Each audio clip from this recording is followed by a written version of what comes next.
Hey y'all, it's me, your girl Holly D, aka Miss Holly Baby, aka your fine ass auntie. And guess what? I'm your new best friend. So listen, I'm just here. I am trying to organize my vanity where I get ready, do my makeup and my hair and all that stuff like that. Cause when you trying to get ready for work, you just be throwing shit all over the place. And so I figured before I headed to bed that I would at least try to get some sense of organization. So like I ain't trying to figure out where shit is first thing in the morning. But recently I've been working a little bit later just to kind of change up how my working patterns and stuff, plus, dealing with the big D. That's what I'm going to start calling depression.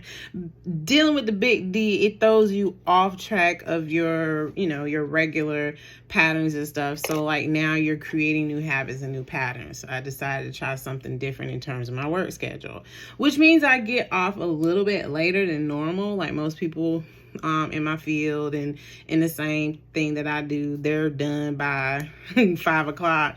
Me personally, I was like, let me kind of push the time and work till 8. Anyways, it's getting late and I ain't ate shit all day. So I decided I want to take my ass to Chipotle. Now, my motherfucking ass know better. By a certain time, Chipotle ain't Chipotle anymore. Hell, Chipotle don't be Chipotle in at lunchtime. But I digress. It was the closest thing to me. I didn't want to come home and cook. And I was hungry as a motherfucker. So I go in, I try to do like an online order before I come in so I don't have to wait. But of course, it's Chipotle. You're still going to have to wait. So anyways, I go in, get my order's wrong, so I'm waiting to get it fixed. I come outside. Mind you, it's already nighttime because, it get dark around this motherfucker around about 4:30. Shit, it feel like it. So this one guy across the parking lot is trying to be like, hey, you beautiful. And you know what? I'm going to take every compliment. I'm like, oh, thank you. I appreciate that. But then it was followed with, can I get your number? Fellas, I don't know if you all know this or not, but for most women, this is one of the most challenging things when it comes to interacting with the male species, because it's not just a simple yes or no, but because like we have to be a little bit mindful of our safety. Mind you, it was nighttime. Mind you, I'm by myself. Mind you, you got motherfuckers out there that just don't know how to act. And me living here in South Florida, whew, I mean, honey, baby, child, sweetie pie, you got some crazy motherfuckers out there. So I digress. So he asked me for my number, and I decided to just be truthful. I'm like, you know what? Thank you so much, but I'm not interested. He was like, why you don't want to give me your number? I'm like, cause I got a boy. So now this is where we have to, as women, sometimes we have to lie and say we got a boyfriend. And that sometimes don't even help. So I said, you know what? Thanks, I appreciate it, but like, I have a boyfriend. Right? Knowing I don't, but hopefully that's the easy way out of this conversation. Oh no, my boy doubled down. So he was like, you can't have friends. And I was just like, again, trying to be polite as I possibly can. Like, you know what? I'm good, but thank you. You have a good night. Kept on and on and on. So then he hits me with, so you don't want no sugar daddy?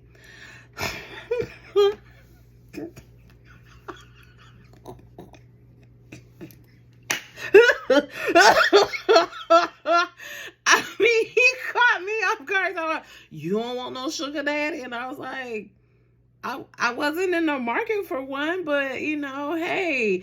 And it was like this man was just relentless, and I couldn't understand why my initial response to him he didn't accept. So as I'm driving home First of all, I'm thinking of the hundreds of women that have been caught in that predicament, and all you're trying to do is leave the situation and leave the situation with as less drama as we possibly can.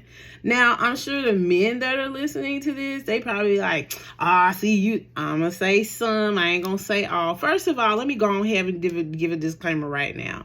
Typically, when I'm talking about stuff, it is always the majority, not the minority.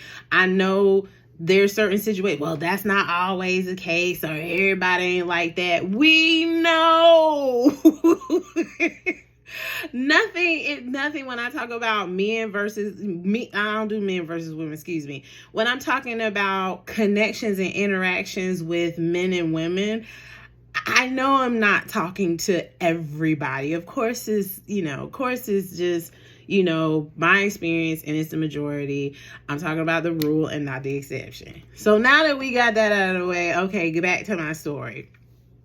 So anyways, so you don't want a sugar daddy? And it was almost to the point where he was getting upset that I did not want to engage in him in whatever capacity that he was looking for. And that made me think, because I know a number of men would have said, well, you just don't know. You could have been missing out on your husband.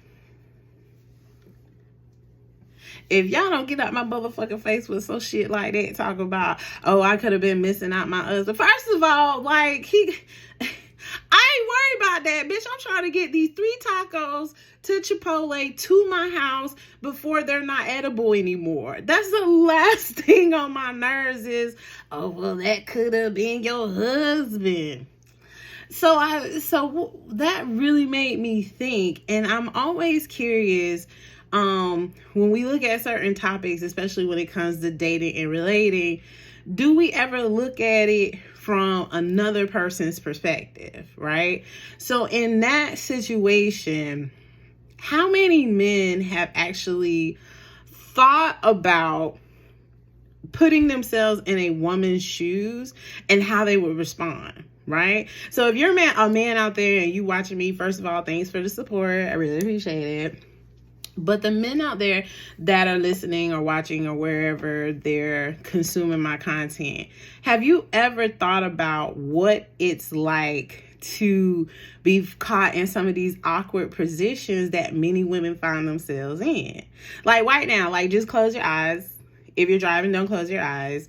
If you're doing something that requires chemicals or heavy machinery, don't close your eyes. So think about it for 1 second, and think about if you were a woman and you were in the exact situation that I was in. What would you do? Go ahead, I'll wait. How would you respond? I would love to hear about how people would respond to this situation. Please put your comments down below, regardless of whether or not, make sure, regardless, good, bad, or indifferent. If you were a woman, if you're a man and you were in my situation, how would you react? I'm so fascinated, right? And on the flip side, ladies, thinking about the gentleman that I was interacting with, how would you respond? Would you be that aggressive dude where you just well, can we be friends? Can we do that? I want you to now ladies, put yourself in that man's shoes. How would you respond if you're talking to someone, you're trying to shoot your shot, and you didn't got shot down? What would you do? So I challenge everybody to think about it. Put your responses in the comment section below, because I think it's a great thing to think about. So, this is just a snippet of this week's podcast. So make sure that you're following me on Instagram and TikTok at Over 40 Podcast, as well as my YouTube channel, because I think I definitely want to continue the discussion, because I like talking about shit like that. So in the meantime, y'all,